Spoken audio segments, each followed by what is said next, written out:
you need to be true with yourself. In some point, this is gonna end, and I have other things to do. That's the best thing, right? I have other things to do, and but I'm gonna enjoy the last 2 3 years, four. I'm being here in boxing, and then we'll. They do make weight classes for a reason. Canelo is still very strong. He's a good body puncher, and he's a bigger guy naturally. So that does bring a bit of a risk to the table. He got no power. If he don't knock out Bud, he's going to lose. What makes you say that? Well, he's been winning by decision without knocking out people. He's had the higher fight. Canelo Alvarez drops a shocking statement by admitting that if he loses to Terence Crawford, he might step away from boxing. He explains that everything must end at some point, and he is already preparing for that reality. Canelo reveals he wants to enjoy his final years inside the ring. On anyone or speak about retirement when they're not ready. But has retirement ever crossed your mind? Have you ever thought about that? I always say like 37 is good time to go. It's not because I can't be in the boxing anymore, but sometimes you need to do something else. So I'm being in October I turned 20 years as a professional fighter. So it's been a long time. a lot of years. So, but we'll see. You're the face of boxing, and you've been professional for 20 years. Does the fear of kind of walking away ever weigh on you? Because boxing is so your identity. Yeah. Does the thought of walking away and losing that part of yourself make you want to stay in the game for longer? No, I think boxing give me so much, and you need to be true with yourself. In some point, this is gonna end, and I have other things to do. That's the best thing, right? I have other things to do, but I'm gonna enjoy the last 2 3 years, four. I'm being in. Also planning to focus on family and other goals once his fighting career finally comes to a close, Canelo Alvarez has openly suggested that the fight against Terence Crawford could mark the final chapter of his legendary career. Throughout his recent interviews, he has dropped subtle hints that his time in boxing is nearing its end. This sense of closure is not surprising, as Canelo has fought at the highest level for years, collecting world titles across multiple weight classes. Fight fans, Canelo Alvarez is gearing up for a blockbuster bout against Terence Crawford this September. The undisputed super middleweight champ is making history as the first ever two-time undisputed king at 168. But here's the real knockout. Canelo's hinting at hanging up his gloves soon. He's giving himself just 3 more years in the ring, aiming to retire at 37. Why? Because he wants to leave on his own terms, not when boxing tells him to. And get this, he's not doing it for money or legacy. It's all about the love of the sport. But before he calls it quits, we might see him face off against David Benavidez or even Jake Paul. Who do you think Canelo should fight next? Drop your predictions in the comments. And defeating some of the toughest names of his era.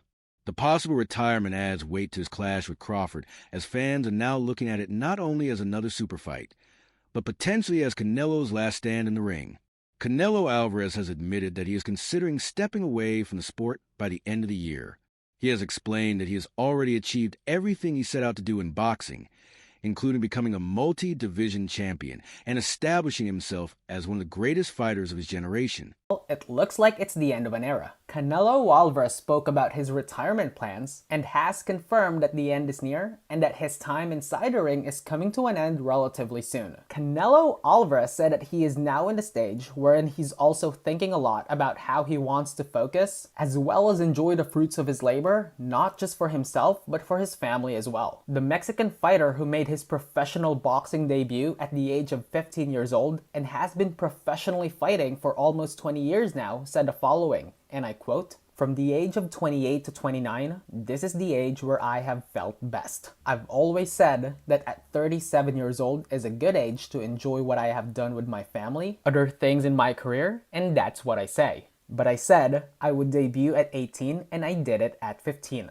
End of." With his accomplishment secured, Canelo has expressed his desire to focus on family life and personal happiness. This statement has fueled speculation that regardless of the outcome against Terence Crawford, his days as an active fighter may already be numbered during a lively debate. Simon Jordan, Paulie Malignaggi, and Roy Jones Jr. praised Canelo Alvarez as a dominant force in his natural weight class. Because I think that the only dynamic that makes this fight competitive, in my opinion, is the difference in weight class. I think Canelo has been for a while a diminishing fighter. Call it age, call it whatever other things you want to call it. But I just think that, the only reason he's even still around at this level is because he's avoided his top contenders in his weight class, so he's been able to still remain champion at that weight class. And now, being champion at that weight class, it has sort of brought up this big opportunity to fight a smaller, excellent world champion in Terence Crawford. So I think when it comes to the levels of boxing, just straight from boxing perspective, I think Crawford is head and shoulders above Canelo. But, they do make weight classes for a reason. Canelo is still very strong. He's a good body puncher, and he's a bigger guy naturally. So that does bring a bit of a risk to the table. I think Crawford can win the fight. I just wonder whether he can get a decision. That's always the question with Canelo, right? Can Canelo get a decision? I mean, can Crawford get a decision over Canelo? Can anybody get a decision over Canelo? We know Bivol did, but Bivol essentially won a 10-2, 11-1 fight, and they barely gave it to him. Yeah, good point. Good point. Here, Spencer. So that's Paulie, there's a lot made of, jumping up 2 weight divisions. We saw Sugar Ray Leonard do it against Marvin Hagler, and the greats can actually do that, can't they? And when you see them head-to-head, actually, Terence Crawford, he's filled out very, very well. And you're right, if it comes down to just weight divisions, because I think that Terence Crawford is head and shoulders above, as does Simon as well when it comes to boxing IQ and ring craft. But I go, when you look at it, and we're all talking about the weight division, that could be the factor. I don't see it being a factor. They emphasize that Canelo's power, experience, and size make him a legend at super middleweight, where he has reigned supreme. The panel discussed how the difference in natural weight could play a decisive role in the outcome against Terence Crawford, who is moving up to face him, while Crawford's skill and adaptability are respected. Where every video I'm watching on this internet, everybody is saying that Bud is going to smoke Canelo. Look, I get it. When he was saying, I'm going to stomp a mud hole, when he's like, told Canelo, I'm going to stomp a mud hole in your ass. What? Bud ain't stomping shit. He ain't stomping a mud hole in shit. He may think he's going to do it. It's okay that he thinks that. It's okay that that is his intentions. But everybody online is believing this shit. Like you forgot, like Canelo's a fucking punk. And let me tell you something. Can we be honest here? Canelo was one of the most gangster motherfuckers in boxing, bro. Bro, this is the same Canelo who had a fight and was in negotiation with some motherfucking gangsters that kidnapped his brother at the time. And then went in there and beat the guy with your negotiation ransoms to get your brother released from some motherfucking mobsters. Yeah, see, y'all ain't learned. Like I said, like when Caleb Plant, he's used to smacking people and getting away with it and punking people. You see what happened when he tried to do that shit to Canelo, right? I bet you Bud won't do that to Canelo. You see when he tried to punk Canelo, you saw what Canelo did, right? When he tried to step Canelo and try to walk Canelo backwards. You see who put hands on who? Get the fuck out of here. Y'all act like Canelo's some kind of pussy who's going to get stomped on. And y'all think that a guy, y'all forget. Let's play Roy Jones, You Must Have Forgot song. Like, y'all forgetting all the titles that Canelo has won. You're forgetting all the divisions he has moved up on. And motherfucker not being knocked down by none of these way bigger guys. The consensus among these analysts is that Canelo's advantages in strength and durability make him a uniquely challenging opponent for any fighter stepping into his division. Boxing analysts have been vocal in questioning the reasoning behind choosing Terence Crawford to defeat Canelo Alvarez. They argue that much of this belief stems from Canelo's past loss to Floyd Mayweather, a fight that took place when Canelo was still young and far from his prime. Experts stress that the single defeat is often misunderstood by fans who use it as a point to undermine Canelo's greatness. Had a move out, and that's why it's so hollow. My voice is so hollow. But here's the reality. Terence Crawford is so... First of all, you're comparing Terence Crawford, dog in the fight, as big as the dog, whatever Mark Twain said, right? To a movie. You're comparing it to landing on the moon. We've never landed on the moon, man. If we've landed, the one thing I know about men, if it feels good, we do it twice. If it feels great, we do it for a lifetime, right? You got 5 kids, right? I'm gonna just leave it there, right, Mr. Bradley? But the reality is, Crawford is too small. Crawford is too arrogant. Crawford doesn't have an intelligent ego, and that's gonna be his downfall. Yeah, Crawford's probably gonna look better. Canelo's gonna throw wide the first 4 rounds. Yeah, he gonna get hit with a stiff jab every now and again, and people gonna get excited. But the reality is, when you go back, because you referenced Golovkin, when you go back and reference Golovkin, right? That was one of the cleanest, hardest shots of that year. And Canelo just brushed it off. And here's the biggest difference between Floyd and he's the most skilled. Floyd feinted for you to throw and miss. Crawford feints to land a punch. So what does that mean, Timothy Bradley? So you're not telling the whole details. When a person feints to punch, that means their feet are planted. So what does that lead to? You got 2 flat-footed fighters standing in front of each other. And once Canelo figures that out, see, what y'all not understanding is Crawford got to land 100 punches. Canelo only got to land 20. In reality, losing to Mayweather is not a blemish on a career, but rather an experience shared by many who dared to step into the ring with him. Mayweather retired with an undefeated record of 50-0, and he is celebrated as the greatest offensive boxer in history. Facing such a master of the craft so early in his career provided Canelo with lessons that have shaped him into the fighter he is today. Analysts emphasize that since then Canelo has improved dramatically, refining his defense. What do you think? I don't, but Boots is, I know he's young, but that guy, he trains so hard. I don't care if he's in there with someone that's 100-0 or 0-100. Like, Boots train extremely hard for each fight that he has. So that's so hard to teach a fighter, that's like Boots and so young and things like that. So, I mean, I don't know much about, the guys, but Boots, listen, man, Boots going to train extremely hard and do what he do best and put it on for the city. Yeah.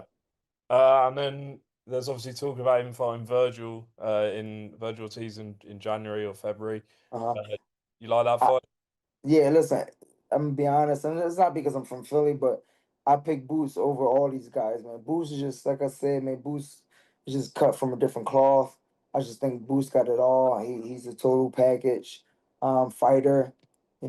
His, how smart he is in there, his skill level, the way he see things and stuff like that. And Boots is the type of fighter, if he gets you hurt, he's gonna get you out of there. So he got the killer instinct. So yeah, definitely, I'm a ride with Boots all day long. Mm. And just on his dad and trainer, Bozy Ennis, obviously he trained you. Yeah. Do you think he's a bit underrated as a coach? I mean, look at I his do, man. I mean, yeah, 100%, man. I think, you gotta think about it, man. He raised champions. You got Boots, you got Boots brothers. They all won belts. Bozy is a insane trainer, man. They all so smart and they all fight so many different ways. So yeah, man, I think Bozy. I mean, all them guys deserve more credit than what they get. You know what I mean? But you got someone behind the computer talking. Sharpening his counterpunching and growing into a more versatile and dangerous competitor. The conclusion drawn by many experts is clear. Underestimating Canelo because of his loss to Mayweather is misguided. Instead, that fight highlights his growth and resilience, proving why he stands as one of boxing's most complete champions today. I'm this close.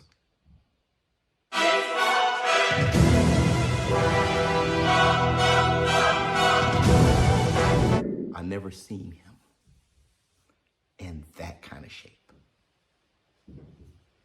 And what's contributing to that is the fact that he can get in shape without worrying about drastic weight cutting. So this is peak Crawford. And I've been saying this forever. It's the reason why Canelo Alvarez is so effective at 168. You fight better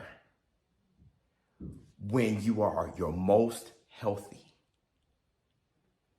Crawford has never felt so comfortable. He has never felt so good. I'm this damn close.